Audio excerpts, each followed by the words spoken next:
여러분 안녕하십니까. 스타카토의 변상욱입니다. 스타카토 제30회 문을 열겠습니다. 변함없이 오늘 김갑수 대표 나와 계시고 어서 오십시오. 네, 안녕하세요. 예.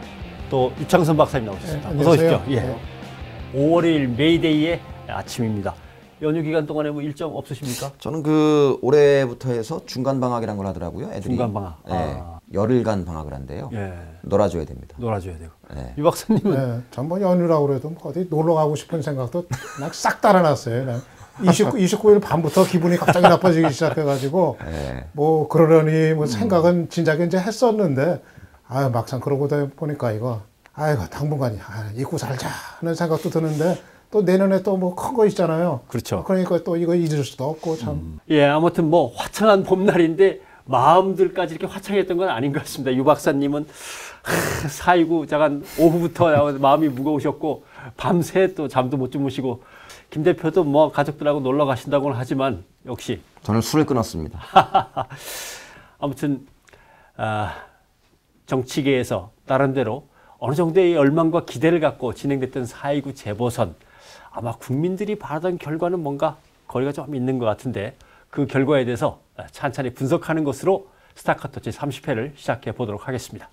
스타카토 제30회 첫 번째 핫이슈 주제는 4.29 재보선입니다. 야당의 전패라고 아까 소개를 했습니다마는 집권 세력의 비리로 인한 정권 퇴진 구호 속에서 그리고 세월호 참사 1주기와 관련된 정권에 대한 원망 속에서 치러진 재보궐선거가 이렇게 끝날 줄이야. 이렇게 얘기를 시작을 해야 될 것 같습니다. 예. 예. 그 뭐 객관적인 정치 환경, 정치적 지형 자체는 사실은 야당에게 훨씬 유리한 지형이었다고 봐야 되겠죠. 말씀하신 것처럼 정말 그 핵폭탄급의 성완종 리스트라는 게 이제 터지면서 그것도 전부 다 예외 없이 이제 정권의 실세들만 언급됐고 실제 또 그것 때문에 총리가 최단명 총리로 스스로 물러나는 그런 결과까지 있었는데 그런 정치적인 환경 속에서도 야당이 왜 전패할 수밖에 없었느냐. 근데 이제 저 놀라운 것은 결국 그럴 수밖에 없었던 것 아니냐라고 생각하시는 분들이 의외로 많더라.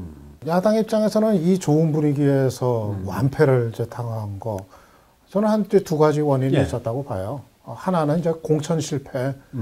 이번에 뭐 보시면 아시겠지만은 새정치연합이 내놓은 이제 후보들 보면은 일단은 뭐 여당 후보하고 견져봤을 때 경쟁력이 약해요. 약체예요. 한마디로 얘기해서. 예. 그렇게 공천해놓고 그렇게 후보 내고서 우리 그 표 찍어달라. 이게 좀 애당초 이제 말이 이제 안 되는 거고. 물론 뭐 이제 경선했다. 우리 민주적으로 선출했다. 뭐 그러지만은 그거 자체가 자랑이 될 수가 없는 거거든요.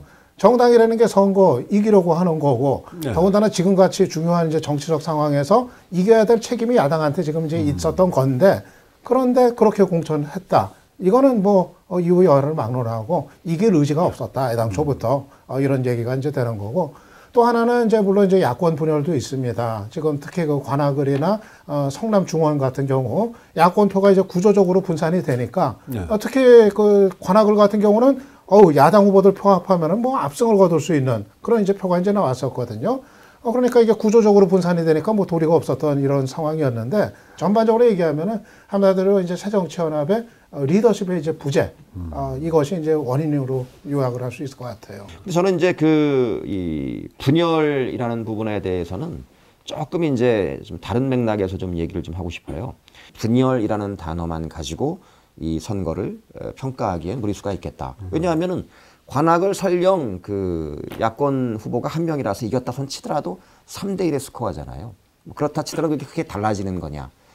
그런 점에서 저는 이 분열이라는 것들은 늘 야권이 선거에 크고 작은 선거에 지고 난 다음에 이것 때문에 졌다라고 하는 그 뭐뭐 때문에 명분으로 활용되는 두 음절의 단어에 불과하다. 사실은 분열이란 말로 얘기하기에는 왜 기본적으로 언젠가부터 야당이 모든 선거에 연전연패하고 있는지에 대한 근본적인 성찰이 더 필요하다. 예. 그래서 저는 우리 유 박사님 말씀 두 가지를 좀 받아서 좀 말씀을 드리고 싶은데요. 첫째는 그 왜 이 사람들이 탈당할 수밖에 없었는가? 저는 그것도 굉장히 중요한 포인트겠다. 근데 이제 집권 여당 새누리당이 그 당의 정치적인 자산들을 관리하는 매니지먼트 방식과 행태와 이 야당이 그 당의 정치적 자산들을 관리하는 행태는 굉장히 다릅니다.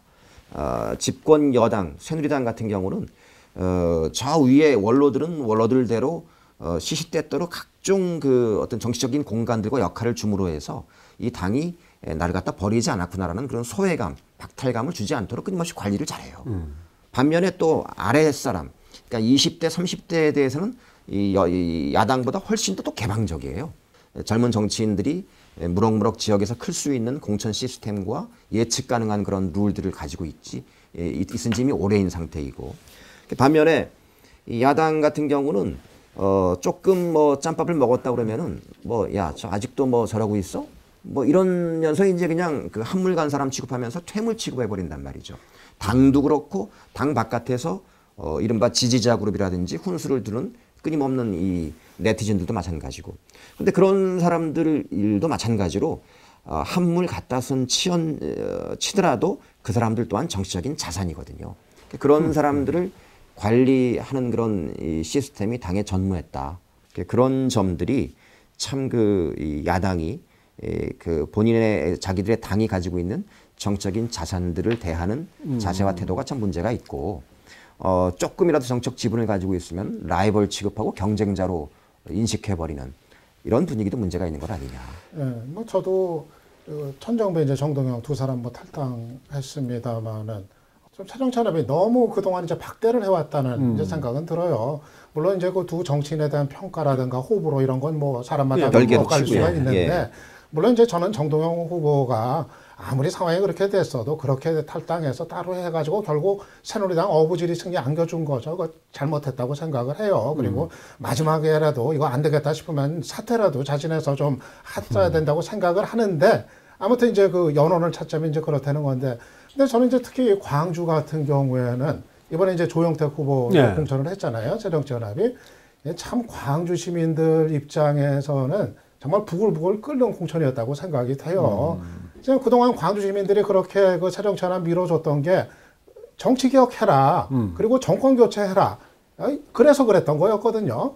그런데 이번에 그 공천의 어떤 그 내용을 봤을 때 과연 그것이 거기에 부합되는 공천이었는지, 정말 낡고 식상하고 아주 그냥 진부한 이런 이제 공천을 하니까 오죽하면 이제 광주 유권자들이 정말 무소속으로 나간 천정배 후보한테 이렇게 압승을 안겨다 줬을까. 저는 특히 그 광주의 표심에 대해서는 새정치연합이 아주 그냥 대호각성을 좀 해야 된다고 생각을 합니다. 사실 이번 선거는 어떻게 보면 새누리의 김무성 대 새정치연합의 문재인. 예. 그게 김무성 대 문재인이라고 하는 구도도 어느 정도는 있었던 거 아닙니까?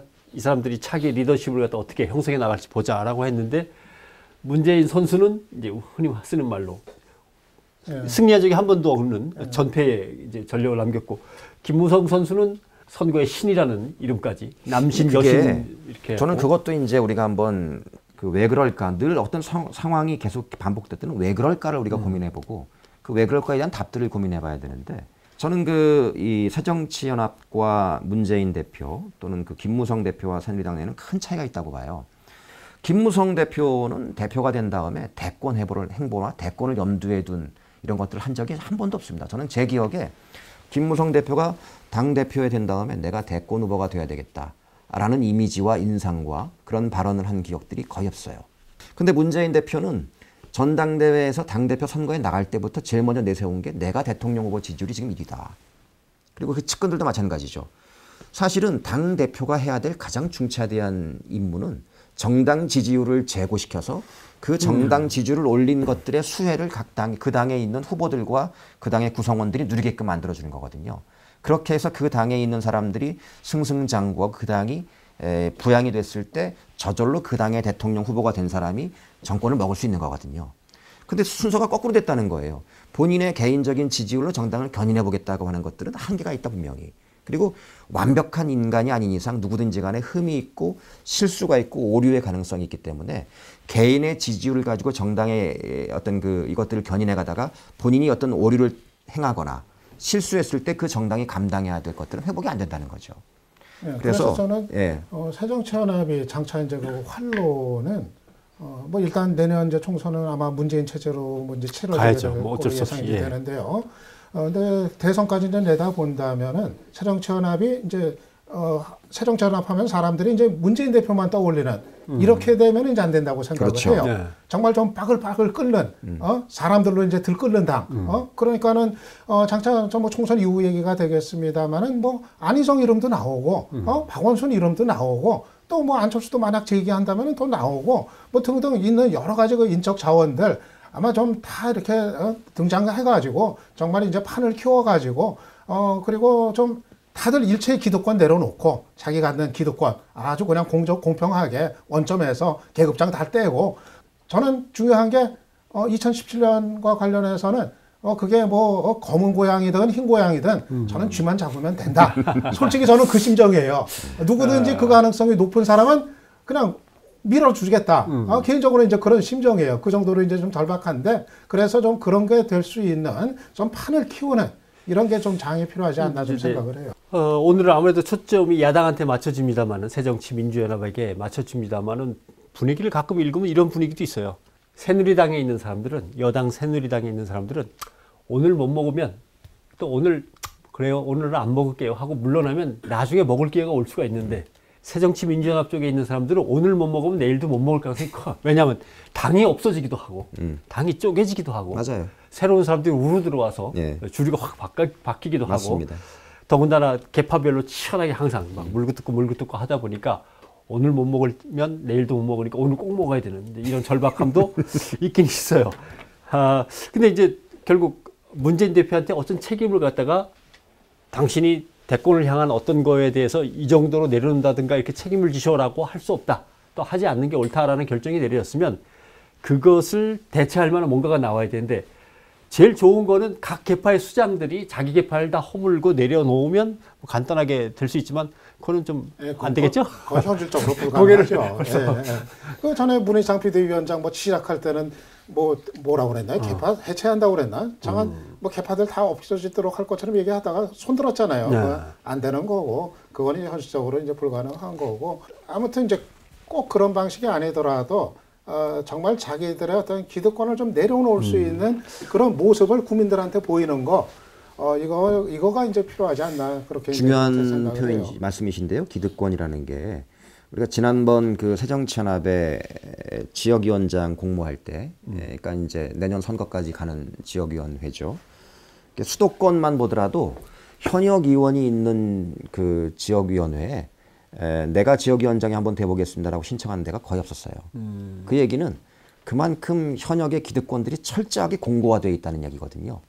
새누리당은 그런 면에서 내가 지역에서 일정 부분 목표를 가지고 열심히 하면은 될 수도 있다라는 가능성과 그런 룰과 예측 가능성이 새정치연합에 비해서 제가 볼 때 한 10배 정도 더 큽니다. 그러다 보니까는 이제 그쪽에 정치 신인들이나 가능성 있는 사람들이 몰리는 거죠. 또 그렇게 오랫동안 바닥에서 해온 사람들이 계속해서 당에 진출을 해서 지금 허리라인을 구성하고 있고요. 근데 그 선거가 끝나고 난 다음에 이제 두 당 대표가 하는 얘기 속에 저는 또 답이 하나 있을 수 있다. 문재인 대표가 끝나고 난 다음에 그런 얘기를 해요. 더 크게 혁신하고 더 크게 개혁하겠다 당을. 근데 저는 이 지금 선거가 계속 연전연패하고 있는 것이 이 당이 한 번도 혁신을 해본 적이 없기 때문에 지고 있다는 거거든요. 그 혁신의 내용이라는 것들은 이 당이 누구의 이익과 누구의 이해와 요구를 대변하는 정당인지에 대한 정체가 없다. 그러니까 새누리당은 분명히 지지자 그룹이 핵심 지지자 그룹이 존재합니다. 저당을 찍으면 이익 보는 사람이 분명히 있습니다.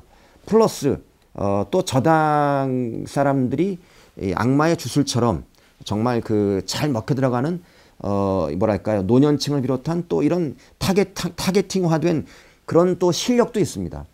근데 이 새정치연합 같은 경우는 고정 지지층 자체가 이미 붕괴된 지 오래돼 있어요. 그러니까 우리는 저당을 찍으면 나한테 삶에 좀 도움이 될 것 같다라는 희망을 보는 사람들이 한국에 없다는 거죠. 노동자들도 마찬가지고 영세 자영업자들도 마찬가지고 상당수가 저는 이 새정치연합에서 희망과 꿈을 발견할 수가 없는 것이기 때문에 이 당이 연전연패하고 있다. 그래서 이 문재인 대표가 써야 될 혁신과 개혁이라는 것들은 이 당의 정체가 뭔지를 분명히 하는 게 중요한데 계속해서 본인의 대권 행보를 염두에 두다 보니까는 중간으로 가겠다고 가고 있단 말이에요. 중간으로 간다는 얘기는 선거 때만 되면 새정치든 새누리든 아무 때나 찍을 수 있는 사람들이란 말이에요. 그 얘기는 새누리로 간다는 얘기거든요. 그러니까 저는 이런 부분들이 문제가 있는 것이고, 반면에 김무성 대표는 선거 끝나고 이런 얘기를 해요. 총선이 1년 앞으로 다가왔는데 정치에 대한 국민의 불신이 여전히 높아서 걱정이다. 전투에서 이기고 전쟁에서 질 수 있다는 비장한 각오로 당이 더욱 낮은 자세로 치열하게 국민 속으로 들어가야 한다. 저는 이런 메시지가 무서운 거거든요. 벌써 다음 선거를 생각하면서 또 이길 생각을. 겸손 모드로. 이겼으니까 노루가 있으니까 이제 하는 얘기. 아니 무서워요 정말. 예, 박사님. 예. 저는 뭐 이제 야당 얘기만 했는데 예. 뭐 그냥 박 대통령이도 딱 하나만 좀 했으면 좋겠어요. 예. 이번에 이제 선거 개입 논란이 있었잖아요. 사실 그게 대통령이 선거 전날, 투표 전날 그런 얘기하는 게 좀 이게 대통령이 할 일은 좀 아니라는 생각이 들거든요. 예. 그 목도 아픈데. 예. 아프다면은 좀 그냥 쉬시지. 쉬는 김에 그냥 푹 쉬시지. 물론 이제 대독을 하긴 했습니다만은 그 갑자기 그냥 투표 전날 성완종 특사 의혹 이거 문제다. 진상 규명해야 된다. 이렇게 해가지고 그냥 완전히 정리를 해버렸잖아요. 그래가지고 나쁜 얘기였죠. 아마도 그 동안에 이제 멘붕에 빠져 있었던 박 대통령 지지층이 아 정신 차리고 맞아 그러면서 이제 투표하러 갔을 거예요. 상당히 그렇죠. 이번 그 투표에도 이제 효과를 거뒀다 생각해서 다시 느닷없이 대통령이 뭐 선거의 여왕이다 역시 그런 얘기까지 등장하는 이게 참 정상적인 장면이 이제 아니었다고 이제 생각이 이제 드는데요. 법적으로는 문제가 안 돼요. 네. 보니까는. 그게 무슨 특별히 뭐 여당 뭐 찍어라 얘기도 아니고 야당 찍지 그렇죠. 말라 얘기도 예. 아니고 비리가 있었으면 밝혀내라는 거니까. 그러니까는 이게 사실 우리끼리 얘기하면은 이 법망은 아주 교묘하게 빠져나가면서 그러면서 선거 개입하는 얘기는 이제 해버린 이 셈이 되니까는 이거 뭐 선거에서 이제 효과 보긴 봤을 것 같은데 사실 좀 그러면 안 되죠. 자, 그리고 한 가지 숙제가 우리에게 남았습니다.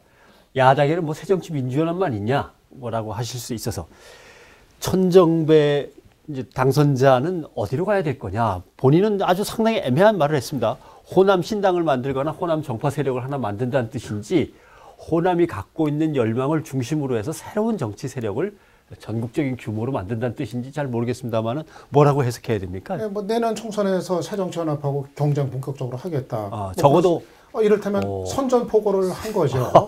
그러니까 새정치연합에서 대거 빼와가지고 그래가지고 독자 세력화 해가지고 예. 내년 총선에서 새정치연합하고 한판 붙겠다. 경쟁을 본격적으로 하겠다 이런 건데 시각이 평가들이 뭐 엇갈리는 것 같아요. 예. 그러니까 하나는 이제 호남의 이제 자민련 아니냐, 지역 정당 하려는 거 아니냐, 좀 비판적인 시선들도 있고. 반면에 새정치연합이 호남에서 저렇게 호남 민심 배반하고 있는데 뭐 그렇게 해야 되는 거 아니냐 뭐 이렇게 엇갈린 반응들이 이제 나오는 것 같은데 아직까지는 뭐 이렇게 호남 아무래도 현실적으로 아니라고 해도 일단 지역 정당으로 비춰질 거거든요. 예. 다만 정말 이제 새정치연합이 앞으로 이제 지켜보건대 내년 총선까지 가는 과정에서 뭐 호남이든 어디든 간에 정말 달라지는 거 별로 없다. 적어도 호남에서 호남 민심 배반했다면은 또 그거를 말릴 수가 없겠죠. 그때는 또 명분이 또 실리는 거니까는. 호남성이라는 것들을 단순하게 그 바깥에 계신 분들이 지역적 아이덴티티로만 인식하기에는 좀 이제 좀 한계가 좀 있는 것 같다. 이건 정치적 아이덴티티가 별도로 하나 존재하는 것 같다. 중의적으로. 호남성이라는 것들 분명히 그런 것들이 존재하는데 천정배 의원이 지금 내세우고 있는 그 호남 정신의 회복이라는 것들이 과연 이 정치적인 아이덴티티의 것들을 반영하는 것인 거냐 아니면 지역적인 아이덴티티를 반영하는 것인 거냐를 정체를 잘 모르겠어요 사실. 전자라면은 저는 뭐 그거에 대해서는 크게 그러나 후자라면은 문제가 있을 수가 있겠죠. 근데 그 또한 뭐 유권자의 선택이고 본인의 선택이고 본인의 책임이기 때문에 저는 이걸 가지고 또 뭐 하려는 거냐 해서 무조건 그냥 야권 지지자들이나 야당에서 나쁜 사람 뭐 이렇게 하는 이상 답이 없다. 답이 없을 거다. 왜 호남 유권자들이 이렇게 새정치연합에 참패를 안겨주면서 천정배를 골랐는지 왜 지금 계속 야단을 치고 있는지 이거에 대한 그 답을 고민하는 뼈저린 계기점으로 삼아야 된다는 거에는 틀림이 없는데 어쨌든 천 의원은 그런 시도를 할 거고 그런 것들에 대한 토양은 상당 부분 있습니다. 지난번 지방선거에만 보더라도 전북 지역에서 무소속 후보가 절반 이상이 됐어요. 새정치연합이 공천된 사람이 다 떨어졌어요. 전남도 상당 부분 무소속 후보들이 됐었고요. 사실 이번에 천정배 의원이 당선된 지역도 무소속이 당선돼 본 적이 없는. 그렇습니다. 항상 야당 예. 또는 그 세력이 여당이었을 때 그 그렇습니다. 여당. 이렇게 그래서 했었는데. 여전히 안일하게 설마 그러겠어 하고 하는 안전불감증이 세월호를 만든 것처럼 최종천합은 설마 이러겠어 하다가 결국은 호남에서 세월호가 될 수 있다. 약간은 더 사적인 얘기로 가면 정동영 의원은 이제 어떻게 해야 되나요? 그게 사적인 얘기인가요? 그러니까 한 당의 얘기가 아직 아니어서 개인의 얘기. 네. 당을 만든다 뭐 이런 얘기는 아닌 것 같아서 잘 아세요? 사적인 얘기라고 뭐 그래가지고 같은 방송인이었다는 거 빼고는 뭐 오히려 김갑수 대표가 또 관계가 좀 사적인 있어서. 관계가 뭐 있나 해가지고 아니 그 이제 제가 근데 죄송 한마디만 예. 왜 사적하냐면 예. 언뜻 인터뷰에서 이제 자숙하겠다는 말을 한 것 같아요. 네. 자숙이란 말은 한 번 더 또 나오겠다는 뜻 아닙니까? 반성하고 기다리고 있다 그래서 그렇죠. 그런 그죠. 거구나. 그런 맥락으로 읽어야 되겠죠. 그렇게 그러니까는 읽어야 뭐 되겠죠. 그만두지는 않겠다. 그러니까 저는 뭐 기본적으로 그렇게 생각합니다. 우리가 새누리당은 무조건 악, 나머지 거기에서 반대되는 사람들은 선악의 구도로 본다면 정동영 의원은 죄인이죠. 자숙해야 됩니다. 당연히. 예, 그렇습니다. 근데 그런 것이 아니라면 정치인은 뭐 누구든지 출마에 자유가 있는 것이고 출마에 나가서 유권자에게 된 것도 아니고 더군다나 떨어졌잖아요. 떨어졌으면 본인이 감내해야 될 후과들은 무지막지하거든요. 그거는 그 사람의 몫인 거예요. 그런 점에서 저는 자숙이란 말을 왜 썼는지는 뭐 우리가 다 알고 있고 또 많은 사람들은 야, 자숙이 아니라 그만둬야 되는 거 아니야? 이런 얘기까지 하겠지만 그 또한 유권자들이 자연스럽게 해소해야 될 문제들이지 누군가가 너 그만둬 물러나 라고 해서 물러날 문제는 아닌 것 같다.